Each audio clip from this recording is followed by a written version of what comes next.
In this video, I want to show you how an affordable pool heat pump can effectively heat your home. We live in a moderately large house on the Greek island of Kythera. Our floor heating system covers 140 square meters, including the living room, bathrooms, bedrooms, and an upstairs apartment. In winter, we usually heat only about 100 square meters, but for this video, I will try to heat the entire space. We are off-grid, and our home is powered by 12,000 watts of solar panels. That is about 28 panels, which under optimal conditions generate over 8,000 watts of electricity, but much less on grey winter days. How does a pool heat pump compare to a regular heat pump? The key differences between a domestic heat pump and a pool heat pump are: 1. Water flow requirements. Pool heat pumps typically require a higher water flow rate. 2. Maximum temperature output. Pool heat pumps are designed for moderate heating up to 40 degrees, whereas home heat pumps need to heat radiators and hot water supply to over 55 degrees. 3. The maximum power consumption of a pool heat pump is much lower. Ours draws a maximum of 2.2 kilowatts when the temperature outside is under about 10 degrees. And 4. Pool heat pumps are roughly half the price of standard domestic heat pumps.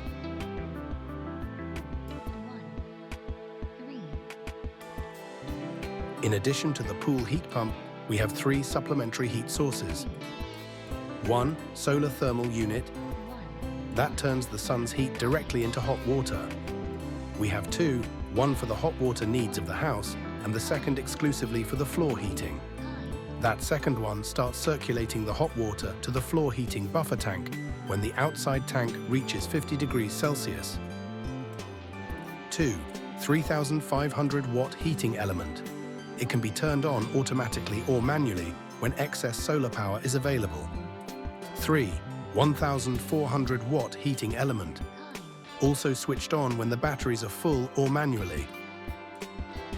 I actually did have a 4th heat source connected, a wood stove which is located in our top apartment, but it didn't deliver enough energy and would have required us to overheat the room upstairs to intolerable levels.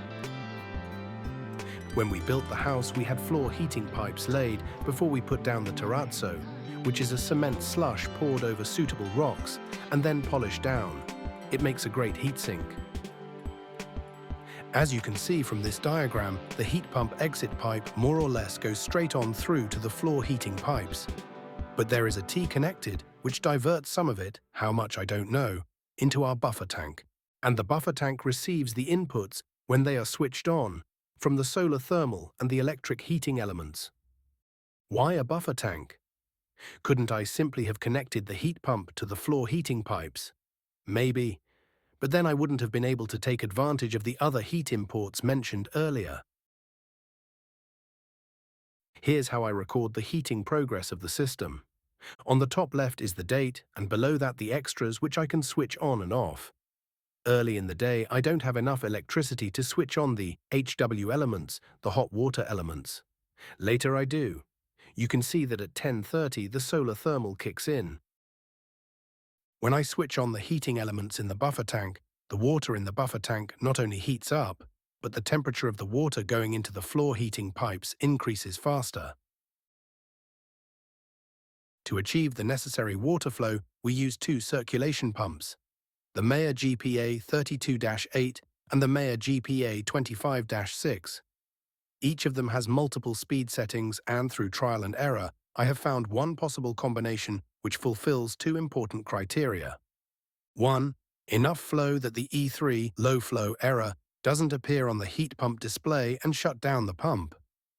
2. Sufficient flow that the difference between the incoming temperature and the outgoing temperature of the heat pump is not over 2 degrees. Floor heating usually benefits from running continuously, day and night, so that the desired temperature only needs to be maintained, which is fine if you have lots of constant electricity. As we are off-grid, we rely on our batteries to keep the lights on at night. Unless you have a ton of batteries, you can't really run heavy loads, even a nominally 1,500 watt heat pump overnight, as this would drain the batteries. To give you an idea, Once the sun goes down, if the heat pump is running at 1500 watts from 7 p.m. to 9 a.m. the next morning, i.e. 14 hours, you would need a battery capacity of 14 times 1500 watt-hours equals 21,000 watt-hours. At early 2025 prices, that is about 6,000 euros worth of batteries just for the heat pump to stay on. So our strategy is to heat up the floors during the day while the sun is shining and hope there is enough stored heat in the floor to keep the place warm all night. And it works. Let's talk about power draw. The Fairland IPHR26 pool heat pump has a rated power input of 190 to 1,500 watts at 15 degrees Celsius. In practice, it basically runs at approximately 1,500 watts when on silent mode and approximately 2,000 watts in normal mode. We have that much energy to spare on most winter days, unless the sky is very dark most of the day. And with that, I can get the house up to over 21 degrees air temperature in all the rooms with floor heating.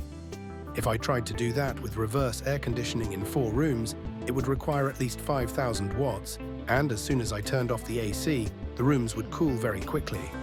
Or I could use about the same amount of energy to heat the water in the buffer tank using the 2 heating elements which are installed. The problem with that is that I don't have 5,000 watts of electricity to continuously dedicate to the heating elements.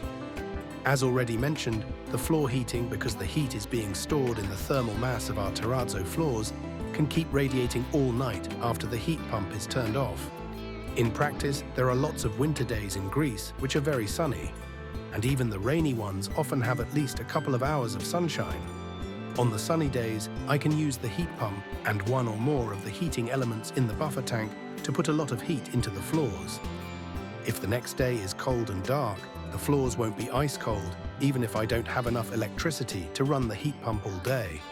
And if we have multiple days of dark cold weather, we have our wood stoves in 3 of our rooms, and our electric blankets, and an emergency generator. Here is the heating setup. Note the multitude of sensor wires and chaotic piping, which is of course mandatory when doing really cutting-edge research work. Now that I've proved the concept, I will probably get in a professional plumber to make this all look a lot less like a dog's breakfast. So that is our system. If you have any questions, just leave a comment below and your email address, and I'll get back to you.